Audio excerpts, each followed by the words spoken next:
उनका घर गंदा तो होना था, उनकी वालिदा जो अस्पताल में दाखिल हैं। उसका टेस्ट में फ़ेल हो जाना कोई ताज्जुब की बात थोड़ी है, उसने पढ़ाई तो की ही नहीं थी। कोई वजह नहीं कि तुम्हें कमर दर्द की शिकायत है, तुम सारा दिन तो काम करती रहती हो। वो हमेशा देर से दफ्तर पहुंचता है, यही वजह है कि उसका बॉस उस पर एतराज़ करता है। ये और इस तरह के और भी बहुत से सेंटेंसेस हैं जो कि उर्दू में तो हम यूजुअली बोलते रहते हैं, लेकिन इनको इंग्लिश में कैसे बोलेंगे। तो इनके लिए जो इंग्लिश में एक स्ट्रक्चर है वो ऑलमोस्ट एक ही फ्रेज़ को लेकर है, जो कि है हमारा phrase no wonder. No wonder, no wonder तब बोला जाता है जब जो बात बताई जा रही है वो उन हालात के मुताबिक कोई ऐसी ताज्जुब खेज़ बात नहीं है, उन हालात में ये तो होना था। बस इसी तरह के जुमलों के लिए जो है हम अपना फ्रेज़ यूज़ करेंगे नो वंडर। अब इसका स्ट्रक्चर किस तरह से बनेगा, उसके लिए जो पहला मैंने सेंटेंस दिया है वो है उसका टेस्ट में फ़ेल हो जाना कोई ताज्जुब की बात थोड़ी है, उसने पढ़ाई तो की ही नहीं थी। अब इसका जो इंग्लिश सेंटेंस स्ट्रक्चर बनेगा उसमें हम सबसे पहले ही अपना फ्रेज़ ले आएंगे नो वंडर। नो वंडर और उसके बाद हमारा सेंटेंस का एक क्लॉज आएगा, यानी एक पार्ट आएगा, फिर हम कॉमा लगाएंगे, फिर हमारे सेंटेंस का दूसरा क्लॉज या दूसरा पार्ट आ जाएगा। तो सेंटेंस बनेगा no wonder he failed the test, he never studied. No wonder he failed the test, he never studied. कोई वजह नहीं या कोई ताज्जुब की बात थोड़ी है कि वो टेस्ट में फ़ेल हो गया है, उसने पढ़ाई तो की ही नहीं थी।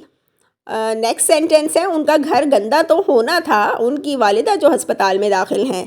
अब यहाँ पर भी वही बात है कि रीज़न बताया गया है कि उनका घर तो गंदा होना ही था, क्योंकि उनकी वालिदा बीमार हैं, उनकी वालिदा अस्पताल में दाखिल है, इसलिए घर कोई साफ़ नहीं कर सकता। तो उनका घर तो गंदा होना था, उनकी वालिदा जो अस्पताल में दाखिल हैं, तो उसके लिए भी सेम स्ट्रक्चर आ जाएगा। हमारा नो वंडर आएगा हमारा सबसे पहले, उसके बाद हमारा एक पार्ट ऑफ द सेंटेंस यानी क्लॉज आएगा, फिर कॉमा लगाएंगे, फिर उसके साथ हम दूसरा पार्ट ऑफ द सेंटेंस या क्लॉज लगा देंगे।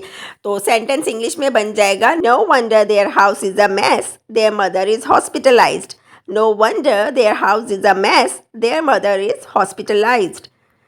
अब इसी सेम पैटर्न पर एक और सेंटेंस एग्जांपल देख लेते हैं, फिर आगे बढ़ेंगे। थोड़ा सा हम अपना पैटर्न को चेंज करेंगे। तो पहले इसी से मुतालिक एक सेंटेंस है कि कोई वजह नहीं कि तुम्हें कमर दर्द की शिकायत है, तुम सारा दिन तो काम करती रहती हो। कोई वजह नहीं कि तुम्हें कमर दर्द की शिकायत है, तुम सारा दिन तो काम करती रहती हो। सेम पैटर्न आएगा no wonder you complain of the backache, you work all day. No wonder you complain of the backache, you work all day, यानी सारा दिन तो तुम काम करती रहती हो। कोई वजह नहीं से यहाँ पर मुराद ये होती है कि कोई और वजह नहीं, यही वजह है कि तुम्हें कमर दर्द की शिकायत है। हमारा नेक्स्ट सेंटेंस जो है वो वही है जिसके बारे में मैं आप लोगों से कह रही थी कि इसका थोड़ा सा पैटर्न चेंज होगा। सेंटेंस उर्दू में है वो हमेशा देर से दफ्तर पहुंचता है, यही वजह है कि उसका बॉस उस पर एतराज़ करता है। अब यहाँ पर हम स्टार्ट ही लेंगे अपने एक सेंटेंस से। वो हमेशा देर से दफ्तर पहुंचता है, he is always late for work. उसके बाद हम अपना फ्रेज़ लगाएंगे नो वंडर, और उसके बाद हम next part of the sentence start कर देंगे कि उसका बॉस उस पर एतराज़ करता है, his boss criticises him. Sentence पूरा बन जाएगा he is always late for work, no wonder his boss criticises him. अब देखिए ये पैटर्न हमारा चेंज था, लेकिन हमारा फ्रेज़ वही रहा था नो वंडर। अब इसी का दूसरा एक सेंटेंस एग्जांपल भी देख लेते हैं। उनकी गाड़ी बार बार ख़राब हो जाती थी, तभी उन्होंने नई गाड़ी लेने का सोचा है। अब यहाँ पर भी वही आएगा कि पहले सेंटेंस आ जाएगा the car broke down frequently, no wonder आएगा, नो वंडर, फिर आएगा they decided to buy a new one. The car broke down frequently, no wonder they decided to buy a new one. उनकी गाड़ी बार बार ख़राब हो जाती थी, तभी उन्होंने नई गाड़ी लेने का सोचा है।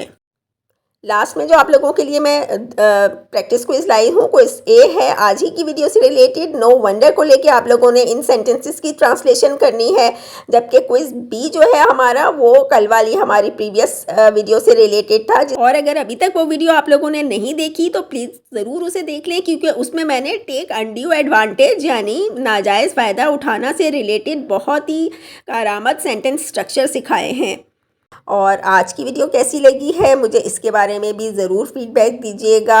अच्छी लगी है तो लाइक कर दीजिएगा और मेरे channel English learning @English learning 6219 को सब्सक्राइब भी कर लीजिएगा और अपने साथियों के साथ शेयर भी कीजिएगा। All the best wishes for your success. Have a great day.